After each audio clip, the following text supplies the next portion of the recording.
Lovely to meet you. Hi, Rohan. Nice to meet you too. Yeah, Thank you great. for spending the time with me. A pleasure. Yeah. A pleasure. Welcome to Dev Academy. Sure. Sure, have a look. Yeah, sure. I love the microphones.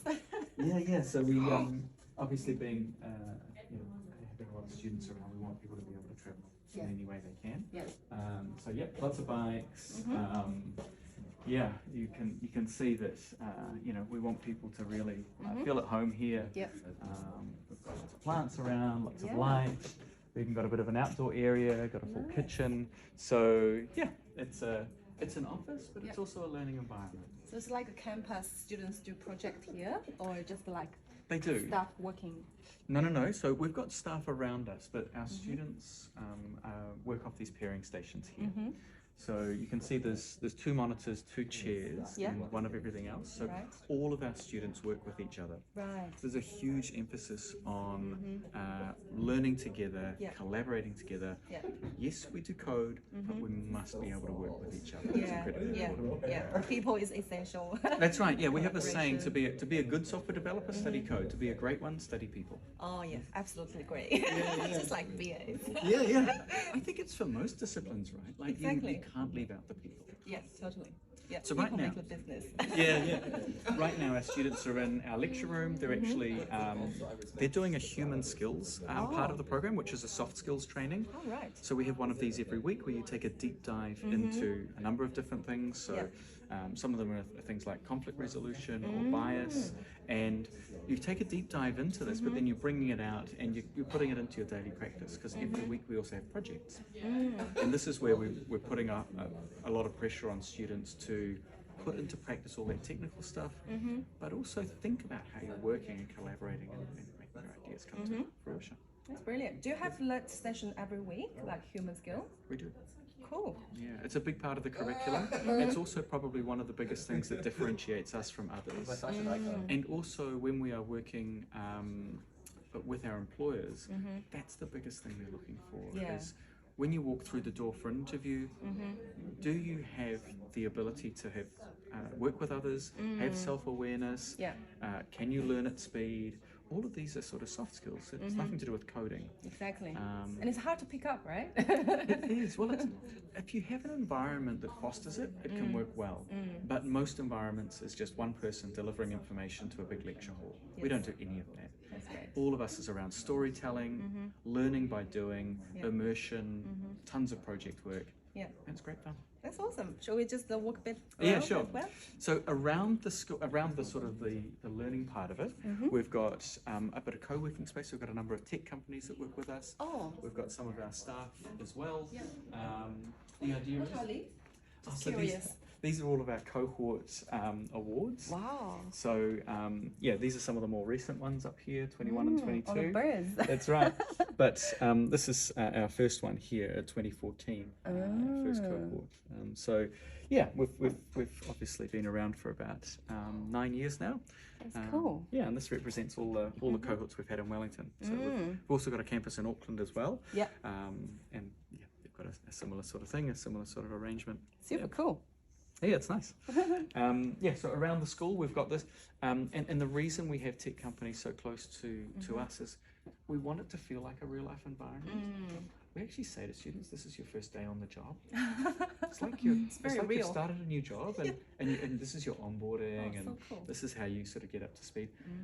The idea is when they graduate, that people are work ready and can hit the ground running in a commercial environment. So we want this to feel like a job. We want it to feel not feel like a school. Yeah. More practical, like more relevant to industry. Totally. Yeah, totally. Cool. So are they all like startups, small sized companies? Most of them, yeah. We actually housed a number of startups that have become too big for us, and they've gone out, which is great. That's what we want to do. Yep. Also, with COVID, we haven't quite had the facilities working as they used to, so it's a bit empty at the moment, but we've got people slowly coming back in. I picked up this open question. Is that you have a question for every day? Every day there's a question that you get asked. So at 8:30 students will come in and grab a coffee and sort of make themselves at home, settle, but then they get into their accountability groups, and this is an agile principle of just making sure that we're all here today, we're all present and we're able to connect. Yeah. And we ask a question that is sort of thought-provoking around the learning experience. And the idea is that this accountability group takes care of each other. Yeah. They're checking in stress levels, they're checking in around, are you learning, are you okay, is everything going on okay at home? And it's an aspect, I think, of camaraderie and connection. That's great. It's interesting because we also run a bigger community group on WeChat, and we do this exactly the same thing. Awesome. We ask one question every single day. Oh, that's so just cool. provoke some thoughts and like spark some thinking and discussions. Oh, good. Yeah, good. I found Yeah, quite good. related to that. Yeah, lovely. Yeah, lovely. It's a cool space. A lot of photos. Yeah, so these are some of our grads. Not all of them, because we haven't. All finished study. That's right. Yeah, all finished study. So Hope I can pick up my friends. I've got a few friends did the course. oh, lovely. Yeah, you'll probably find them there. We've had about 1,200 people graduate across the campuses. So Wow. there's a few people there. We do follow our graduates into employment. Yeah.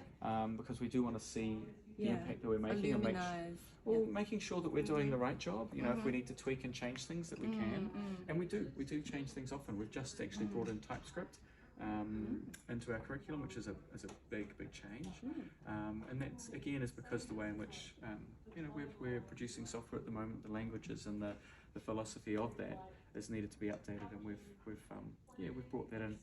It's taken about 6 months to do it. This is our first cohort we're doing it, which is great. That's awesome. Yeah, I really love the adaptive way, like how you evolve and improve your curriculums. Yeah. To suit the needs of the students and also the industry. Yeah, that's right. We're always listening to industry because they're effectively our client at the end of it. Yeah. The student's going to be really happy if we get employers happy, right? Oh, because 100%. they're the ones That's the hiring purpose them. of getting a job, right? That's right. So we listen very closely to industry, and we're constantly getting advice on how to change and tweak things, and that's a really powerful relationship. Yeah. Awesome, fantastic. Over here we've got our pillars. These ones? So integrity, kindness, and effort are the pillars of our school and the values of our school. So pono, aroha, and tika in Māori. Yeah. And what we do is we actually say to students, look, these are our pillars. What do they mean to you? They are things that we'll call back on the toughest of times. When there's a conflict, when things break down, we come back to this. These are the things that you relate to. So this is one of the most full we've ever seen it. So this cohort's clearly got a lot of very clear intention around why they're here and what they want their culture to be, which is just fantastic. So you wipe this up when you have another cohort, and then people just put on new ideas up there. That's right. And you keep this like a copy of photo of this, like that stays there the whole time. And then when a new cohort comes along, it gets cleaned off, and the new cohort puts up their stuff. So cool. It's like when you have a high performance team, you make some commitments and some, not rules per se, but they are sort of a certain level of working, and you commit to something, and this is what they're committing to. That this is the culture of what we'll do. And I know you guys have like the course is really intense. My friends told me that there are a few weeks that they have to work 60 to 70 hours of a week. I think, wow, this is even more tough than actual work. That's right. And we want to make that clear that we don't expect that in work, but here, when people are changing careers, they're dropping everything. Yes. So we do make it very intense, and some people are even doing 80 hours a week, 90 hours a week. Oh my gosh, how long does that last? It depends on the person. I mean, I've got 3 kids, I couldn't do that. So, for me, 65 would be max. But for someone that doesn't, they might be doing 80 to 90 for the 9 weeks, 10 weeks of bootcamp. Wow. So that's the part where you have those real world projects that you have to build up something. They're not quite real world. They are sandboxed. So sandbox. So they're what they're doing is that the students create a functional web application using the tools that they've used so far. So and they're all assessed. They're all things that we assess to see competency. So we're looking to see, can the student put into practice things that they've learned. So instead of seeing it, the analogy we use is you see someone banging in a nail. You're like, oh yeah, I see how to do that. but people never pick up the hammer until they're on the job. Yeah, exactly. So we give people straight away the hammer so that they can feel the weight and they can actually use it. When we can see them banging in the nail, that's when we're like, okay, they've reached a competency. When they can see them banging in a nail in a house or in a pretend house, that's when we're like, okay, we can see competency in a sort of a real life environment as much as possible. Yeah, and it's pretty close to real, right? Yeah, these things are things that you would expect in industry. So we've got practice leads that have come out of Xero and big companies that are doing things, and they're like, yeah, these things you would build in real life. This is real. Yeah. It's completely valid. Yeah. Awesome. Let's have a look around here. So this is a bit of an outdoor area, so great for summer. Yeah. Barbecue, no? Yeah, not quite a barbecue, fire risk, but it's great for getting outside and these sorts of things. Yeah. We've got some booths for chatting in. That's actually a Zoom booth as well. Oh, Zoom booth. And a kitchen. And a nice kitchen. And we really encourage our students to make themselves at home. They can store food here. Yeah. Some lunch. We've got students staying till 8 or 9 at night. You see, so the campus is open 24 hours basically. Wow. We do ask people to go home. You can't sleep here. But we do have some folks that are late out, night owls, and that come in early as well. It's nice. Very well equipped. Yeah, it's good. It's good. Eh? Yeah, it gets some pretty heavy use, so we go through coffee machines and grinders and these sorts of things. But no, it's good. That's what you need for, right? Yeah, it's good. And you got what about for dogs? We have a lot of dogs coming in, so we've got 3 or 4 dogs that regularly come in. I think we might even have one in today, and one of the students brought in. So it's a pet-friendly place. Very much so. Yeah, very Love much it. So. I will want to bring my dog in. Please do. She loves people. Oh yeah. Please do. We've always had dogs on site. Cute. Yeah. Would you like to have a seat? Cool. Hi Rohan, very nice to meet you today. Thank you for the office tour. I really enjoy that. It's a very nice space. But I would love to dig a little more deeper on the history and your vision and mission and how you want to build your Deaf Academy and this institute in the future. So let's start, maybe just roll the time back to 2013. What makes you started this institute and this whole organization, and what's the stories behind it? I would love to know. So I worked in a sort of a network of startups that was in Spiral, and I was working with amazing people who were building software, and I was trying to figure out how to support them. What I realized was that one of the biggest barriers for these startups growing was being able to find good people. Yeah. So people would walk through the door from universities and polytechs, and they had an experience at university or polytech that just didn't set them up for work. They were lovely people, they were certainly passionate about tech, but that had very little exposure to the real world. Yeah. Often that had nothing to do with collaboration and working in teams, and they had no soft skills. Even their technical skills were really out of date, and often quite sort of scientific as opposed to practical and applied. Textbooky stuff. Very textbook stuff. So there was a huge investment on our part as the company to bring these people up to speed. Yeah. And I thought, and a lot of them missed out. A lot of them were missing out on employment. Yes. So I knew this, and I went on with this as time, but it came to a head at one point. I was actually having a beer with some friends, and there was people from Xero, people from PowerShop, and someone from a government department also was a software developer as well.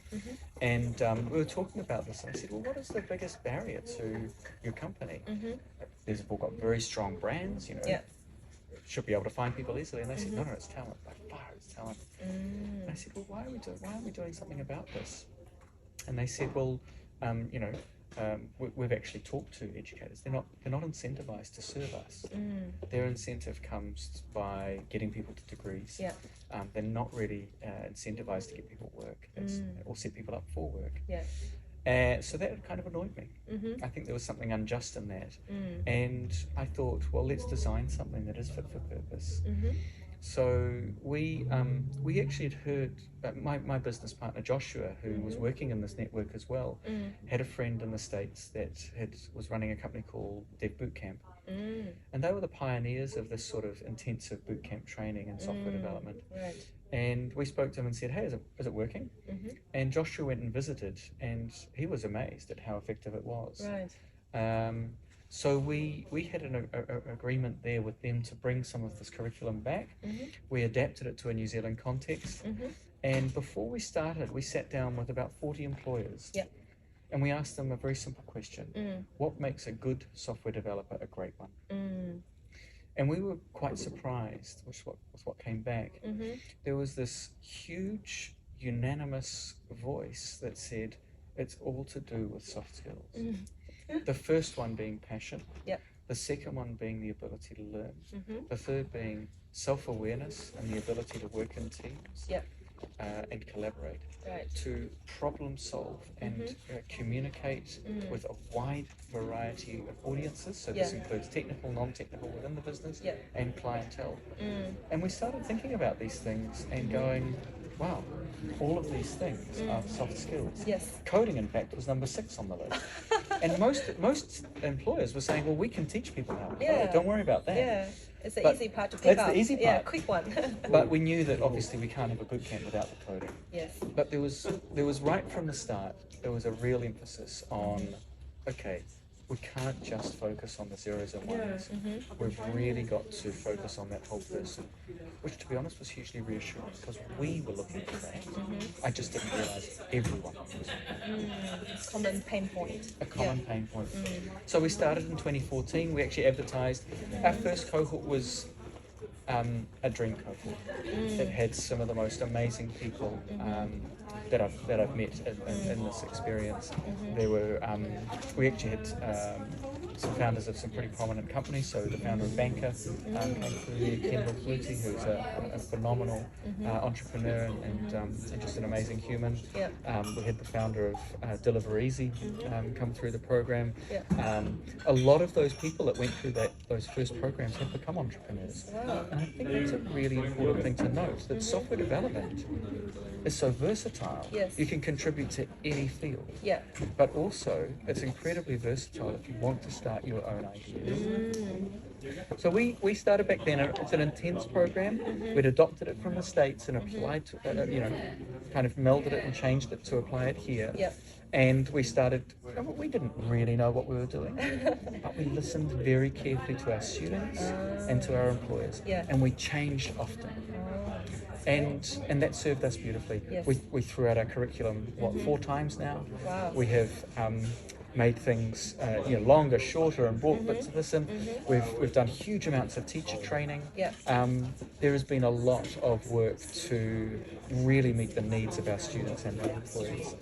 And we've grown across just Wellington and Auckland. We now have some regional partners, so we're getting out into our regions, into Christchurch as well. And now we're starting to think about what other disciplines could we take on, and one of them is business analysis as well. Yeah. So things like business analysis, maybe UI, UX, data, security, these sorts of things that we've also got huge demands and huge shortages in. Yes. And with a changing workforce and people being made redundant, etc., we need to think about educational provision that meets the needs of a changing sort of workforce, and we hope that we can play a role in that. Completely. I'm just curious, you mentioned about how to start the design of curriculum and also find the students. So at the beginning, how do you find the people that want to take this course, and how do you reach out to them? I would say a lot of them were through our personal networks. Oh, right. We did advertise. We put up ads on Facebook and through Google, etc. But at the end of the day, I think it came down to our students generally talk to someone in tech. Right. Or a graduate from Dev Academy before they come here. Okay. Because it's an unknown quantity. It's not like you're buying a car, which you know what it does. Yeah. We all know something about cars. That's right, 4-wheel, steering wheel, takes you from one place to the other. But a boot camp in software development, it's an unknown quantity. Yeah, it's hard to describe, eh? It is hard to describe. What to do. It's a complex item. It's a big ticket item. It's Yes. not cheap. You have to get a student loan to do it, or pay with it. And I think that's a big part of it, is that word of mouth. We do run a lot of a lot of one-on-one sort of interactions with people that are interested, because there is so much information that they need. and we're pretty open. We want the right people to be here. We actually do manage expectations quite carefully. Only half the people that apply get in, mainly because we're selecting for, do you really want to be here? Commitment, And do you know what you're getting yourself into? Right. There's no prerequisite. You don't have to be really clever at maths or science or anything like that. Yeah. Anyone can do it. Anyone can do it. Yeah. But you have to want to be here. Exactly. And you have to be prepared to work hard. Yes. Like if you've got 3 kids and no support, It's tough. come talk to us. But it's going to be really hard. Yes. But we will make it work. Like Yeah. we'll really try and make it work. But you have to do the work, and that's going to be up to how much support you can get, Yes. and how much drive you've got to do it. Yeah. But those people with a lot of responsibility outside of the boot camp, they find it hardest inevitably. So normally, like, how much people you recruit for one cohort? I know you guys run 4 cohorts per year. Like, how many people will you recruit, and then how many will like actually graduate after boot camp, and how many, like, just some statistics of like job hunting and that sort of stuff. So we are looking for groups of 18 to 25. Okay. And we can scale. So we can scale. We could have a cohort, 2 cohorts of 18 at one time in Wellington, for example. Right. What we're looking at is a ratio of 1 to 6. Okay. So we can't go really above that, because the intensity in which we teach, the students need that teacher time. Yes. And that teacher time is all week. Like, it's not for 1 hour a day. It's for the whole day. Yes. And teachers are exhausted at the end of it, because there's a high demand there. Yes. It's a bit like work, right? Yes. You don't get a senior for just 1 hour. You should have mentorship for the whole time. When you do, you move fast.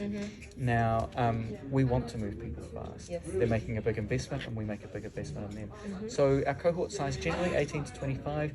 If we go bigger than that, we run 2 cohorts on a campus.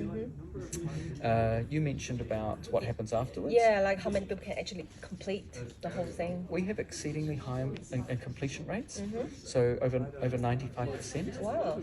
The reason being is our selection process. Right. We're looking at, do people know what they're getting themselves into? Do they have the right support? All these sorts of things. So we are very, very careful to have the right people. Yeah. And what that means is that when people start, they generally finish. Yes. And because we are making an agreement, when they sign up, we say, look, we've got your back. We're going to do whatever it takes to get you over the line, and we're committed to that. Yeah. And because we're not got thousands of students, we can afford to have that relationship with people. Yeah. And we'll go over and above to make that happen. Yeah, and then you can have like close relationship and understand their specific needs. That's right. To be able to adapt your approach to them. That's right. We also have pastoral care that, you're getting a check-in with one of our pastoral carers once a week to really talk about you and your journey. And if something's happened, so during COVID, some students were having check-ins every day with the pastoral care, just because the situation was so tense for them. They may have had health issues or something like this. There was a lot of anxiety and stress on our mental health, right? So we went overboard with really making sure people were okay. In fact, we even went to people's homes to drop things off and so on, because we can, and we do want people to succeed. We lost almost no one through COVID. There was no one that failed. And we had to go all remote, and we prepped every cohort to do this overnight, and it just worked. Yeah, you just put your heart into it, right? And Yeah, people can feel about it. Well, I think that's what this sort of education needs to be like, to be honest. It's not a degree. It's a growing up experience. Yes. This is a career transition. Yeah, and also like a personal transitioning in terms of mindset and everything, pretty much. I'm glad you say that. Yeah, I think people do realize something about themselves coming through this. Yes. I think there is something beautiful around achievement, standing on your feet, being yourself in a safe environment. Yes. So we really foster the fact that we don't want you to conform here. Yeah. You are you. Yeah. And we're really Unique. proud of that. A unique individual. Just find your unique strengths. That's the most important thing. But where do we get to do this in society? Yeah. We're told to be certain things, act certain ways. There's huge power structures in society that mean that many of us and in fact, people that look like me are often on top, right? The straight white man. So we don't really foster that here. We want to try and make an environment where people not only feel safe, but actually feel like they belong and can be strong in that individual. What that means is we don't tell people what they should think and do. What we say is, bring yourself, your beliefs, what you believe in, tell your story, but have a deep respect for the next person. Listen, don't judge, be very careful, and really take care of that space in between us. Treat that as a treasure. We call it a taonga, a treasure in Māori. That is probably at the heart of how we get people to learn so fast, is that they do feel some belonging in their own identity and their own skin. Yeah, and you've got their back. You always know that you get some support and help if they need. That's right. They can be brave. That's right. Challenge themselves. That's right. So in terms of the students, because my audience is mostly people who want to transition into a different career, so but they already have a lot of options, like university degree or like online sort of Udemy course, and also you guys providing this vocational education. So in terms of making the decisions of choices, what do you think is the most suitable kind of people who should choose you guys to do the course? Look, I think all those options have their unique benefits. Yeah. We are intensive. It's 17 weeks, and the idea is that you're work ready at the end of it. It's hard work. It's really good fun. Yeah. And it's specifically designed to give people confidence and capability, to be resilient and adaptable. These are what we're aiming for. And if that's something that you want to be a software developer, and you want to transition your career or start your career, then we're a great option. Now, when you compare that to university, university is much slower, it's much less applied, and it focuses on getting people into ongoing study. The goal of a degree is not to get you work, it's to get you into your master's and into your PhD. Those are great things. I think if you love something and you love studying and you want to be an academic, definitely go down those lines. But if you do those things as well, and you want to be a software developer and get a job, you're going to need to do a lot outside of that to grow your skills. And most of my friends that went through university programs say they use very little of the degree in their job. And what they do use in their job is what they did outside of that. The friends they made and how they jammed on some coding experiences, these sorts of things, or the employers that they volunteered at. Other things around the school that were valuable, that contributed to that environment. Now, something like Udemy, most of our students have done a Udemy program or something similar. Udemy is hard. The motivation, the boringness of it because you're on your own, there's no one to ask a question to, lack of support, the lack of support, all these things. It's hard, and it's slow. But you can actually go further. But there's thousands of hours there of learning, much more than we do. We just condense it and we apply it. We have teachers around you. It's just easier. It's just so much more supportive, and it gets the result as well. I think Udemy is great, and I've dabbled in a few programs, online MOOC programs, and I really enjoy them to supplement my learning. But I'm a people person. I have so much fun collaborating with others, right? So this is what I like, and people have fun here. It's a great experience. So I think it's important that you understand who you are and what you're getting yourself into and what the right fit is. And what is your constraint and your resource? As you said, you have to have time, at least for 3 months, to do this course. Otherwise, it will be quite a struggle. Balance everything, juggle a lot of balls on your hand. Well, you can't do anything else but do it. Even when you're doing it online, online is just as full on as being here. You're on Discord the whole time. You're on video calls. You're pairing. It's exhausting. So it's a fun, exhausting experience that does get you results. And I forgot to talk to you about employment. Oh yeah. So after people have finished the program and they've done their final presentations in software, there is 2 weeks of what we call careers, sort of career prep.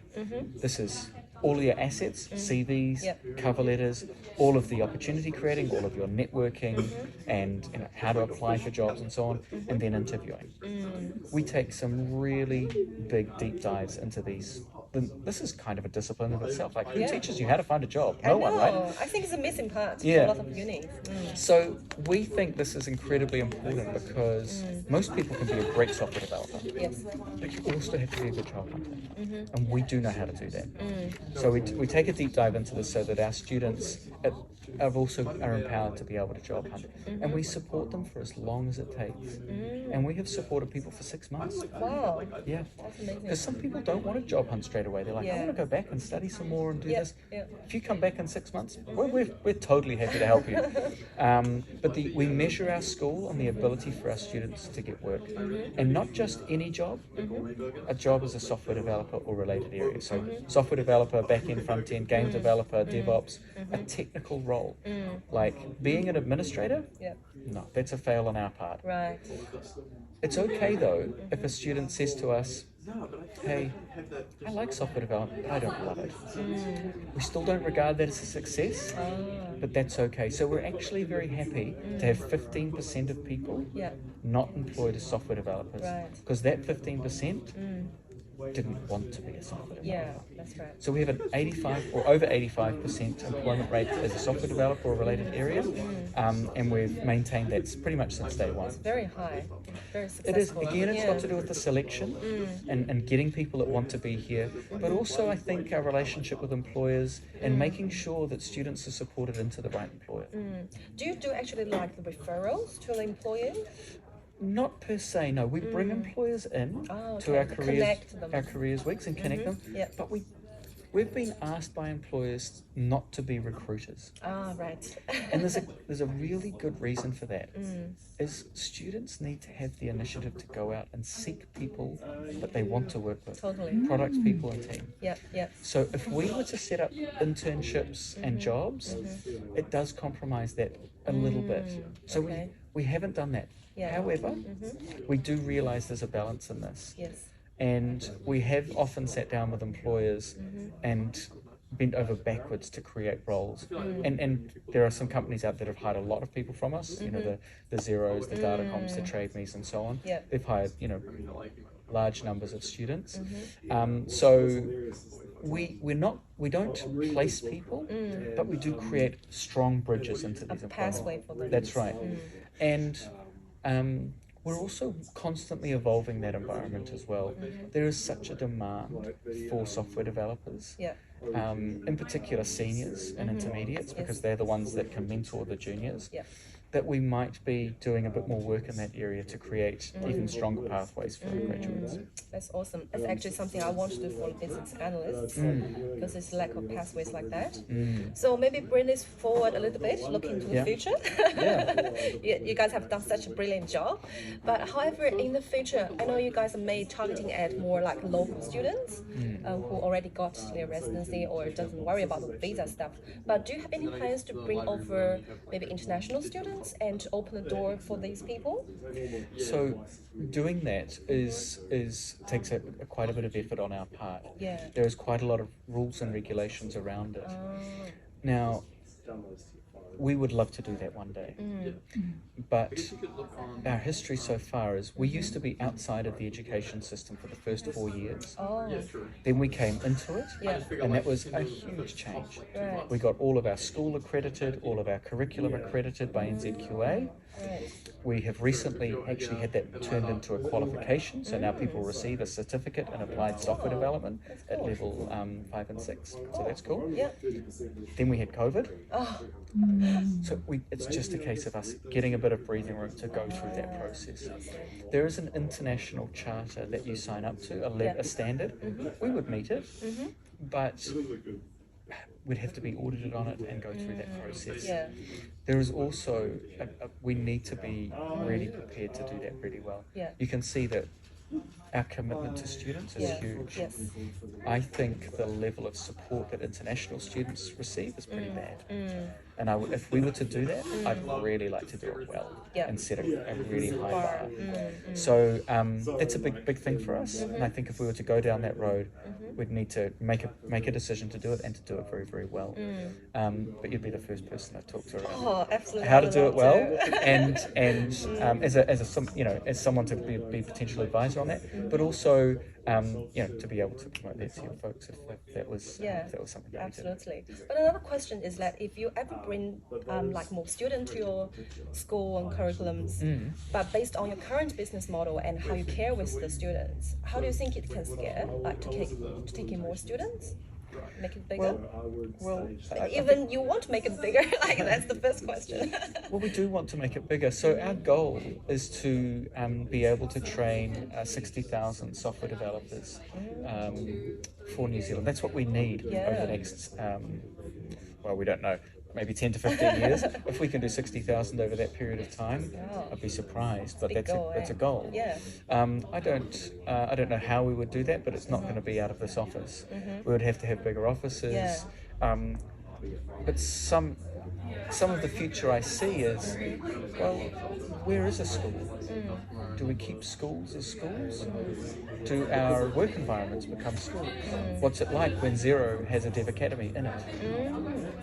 Interesting thinking. What's it like when you've got a group of businesses that have a school in the middle of it? And you just train the trainers, right? Isn't that like we could do this? Yes. We could have a relationship with employers in which their senior staff are coming on to do effectively sabbaticals and training and teaching. These sorts of things are areas that we're thinking about. Whatever happens, we do want to grow. We want to become a national treasure. I don't know if we've got educational institutions out there that could say that they're national treasures.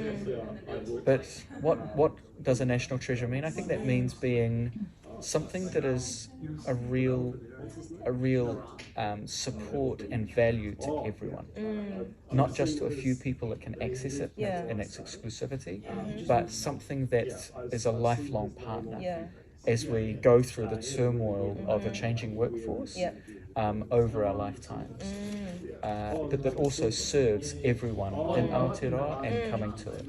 Wow, that's brilliant. Yeah. That's a long vision. It is a long vision. Yeah, we've got a 50, 100-year plan that we contribute to and work on. It doesn't mean we forget what to do this year, but it does mean we've got our sights set on a strong future for Aotearoa. Yeah, cool, awesome. I think that leads to my next question. You've got a long-term goal, but what is your current goal for this year? Like, what do you want to achieve, and how do you want to grow this?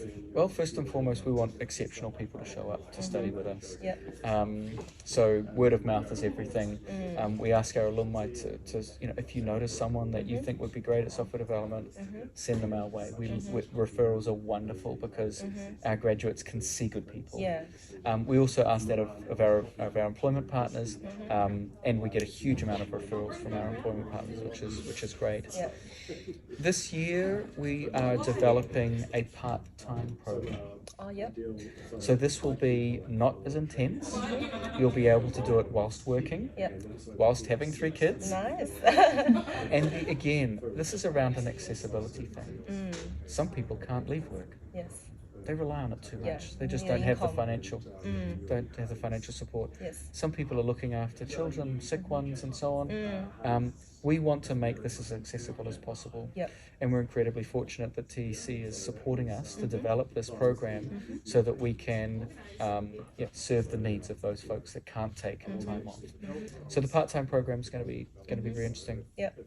We're also looking at these other disciplines I mentioned, as well as something around digital tech entrepreneurship.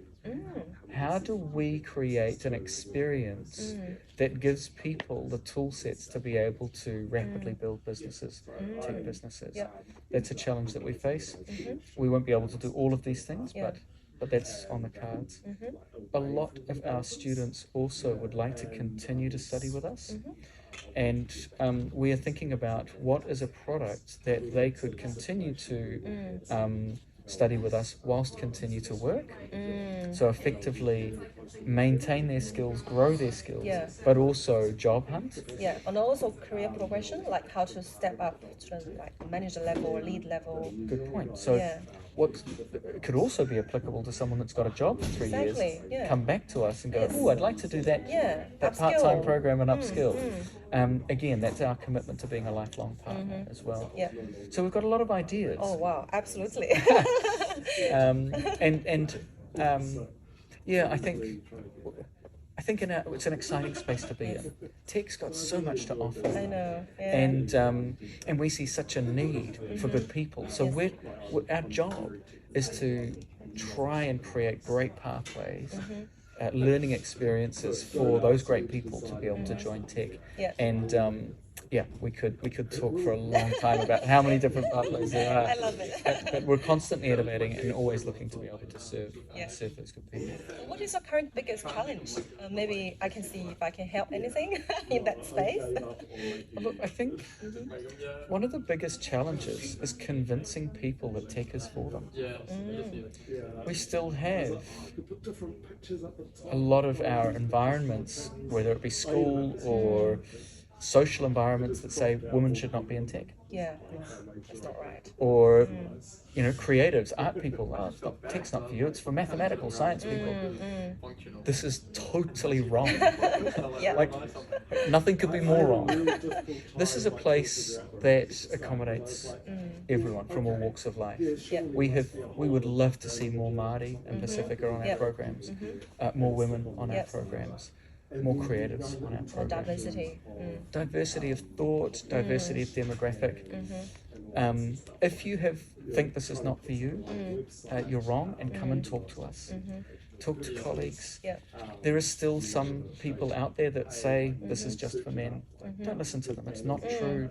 They are in areas of tech that are outdated and that are going stale. All of our employment partners, every single one, is an advocate for diversity. They're at different stages in that advocacy and achieving different goals. Some of them are doing amazing things and have very diverse technical environments. And some of them are just starting off on that journey, but all of them understand the importance of that. And we're very careful where our students go.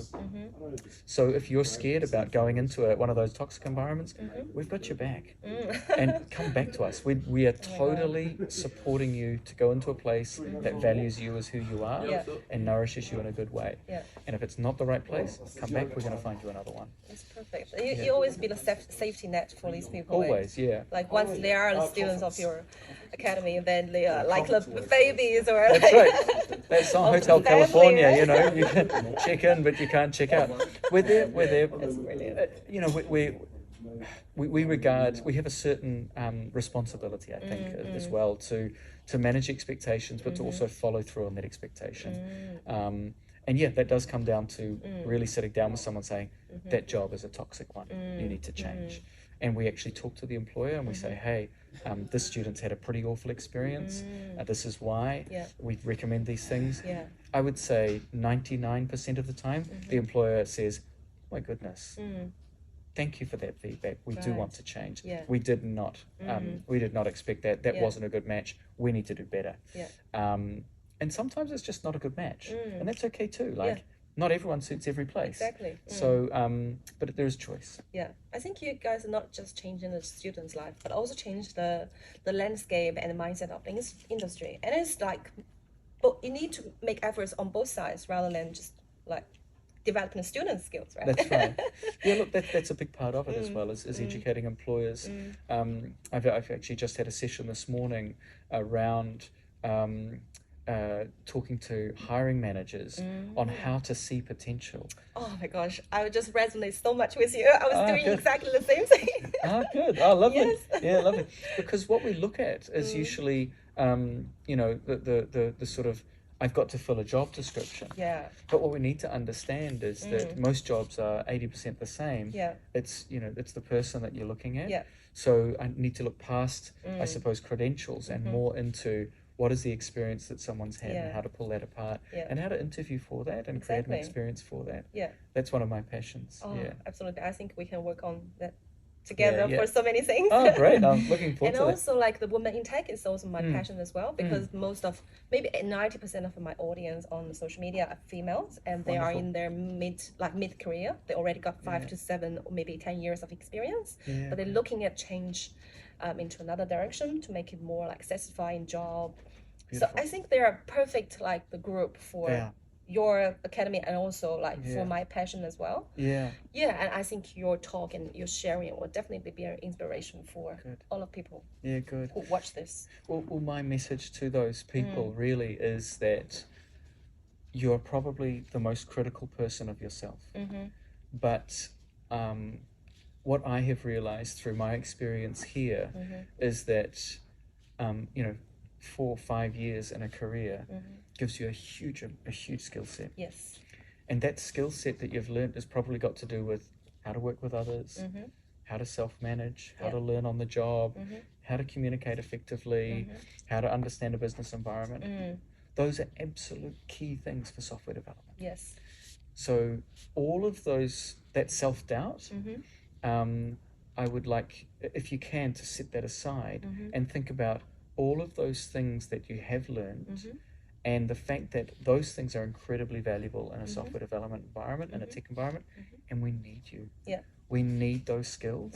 We need your mentality, your perspective, your creativity. We need that representation to be able to build exceptional software. If we don't have it, we'll never build that great software. I can also promise you that employers are looking for women that are passionate and have a broad skill set. So absolutely. Please pass that on. We'll surely do that. Great. Thank you so much. I think we can probably wrap this up.